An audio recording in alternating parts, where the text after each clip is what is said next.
Aujourd'hui, j'aimerais parler d'une valeur rare mais précieuse, l'humilité. Dans un monde où chacun cherche à briller, à montrer ses réussites sur les réseaux sociaux ou dans la vraie vie, l'humilité devient une forme de courage. La majorité préfère afficher ses qualités, ses possessions, ses victoires, mais très peu osent parler de leurs défauts, de leurs échecs ou de leurs failles. Personnellement, je ne fais pas partie de cela. Dans mes discours, je montre tout, le bon comme le mauvais. Comme ça, personne n'est surpris et on reste vrai tout simplement. Quand je suis arrivé à Dubaï, je connaissais personne. C'est grâce à l'une de mes sœurs que j'ai rencontré quelqu'un, un frère un peu plus âgé que moi. On a commencé à traîner ensemble naturellement. Ce que j'ignorais à l'époque, c'est qu'il portait un secret que je n'aurais jamais imaginé. À Dubaï, la richesse est partout. Mais ce qui m'a marqué, c'est que certains de ceux qui ont peu se montrent très arrogants, pendant que d'autres bien plus fortunés restent simples et accessibles. Il y a une catégorie d'hommes que la richesse n'a pas changé. Ceux qui ont côtoyé ces gens savent de quoi je parle.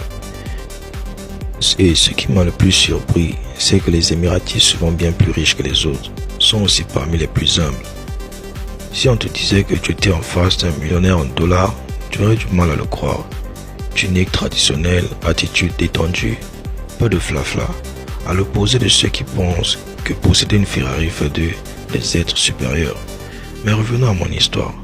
À l'époque, je vivais à l'hôtel, en pleine recherche de travail. Un jour, j'ai été invité quelque part, non loin de chez mon ami.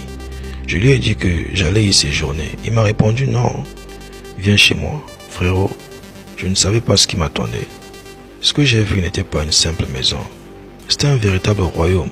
J'étais choqué. Je lui ai dit, tu traînes avec moi tous les jours et jamais tu ne m'as laissé deviner que tu avais autant d'argent.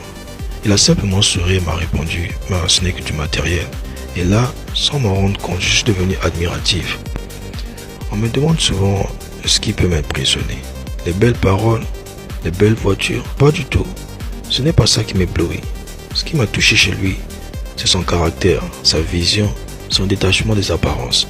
Et c'est là que j'ai compris, il existe encore des gens à part, des êtres qu'on ne peut pas mettre dans le même sac que les autres.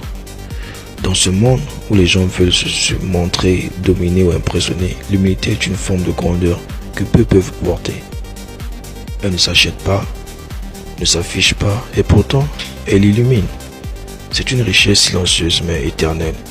Et peut-être qu'au fond, la vraie élévation n'est pas dans ce que tu possèdes, mais dans la manière dont tu restes humain, malgré tout ce que tu as. C'était destaqué.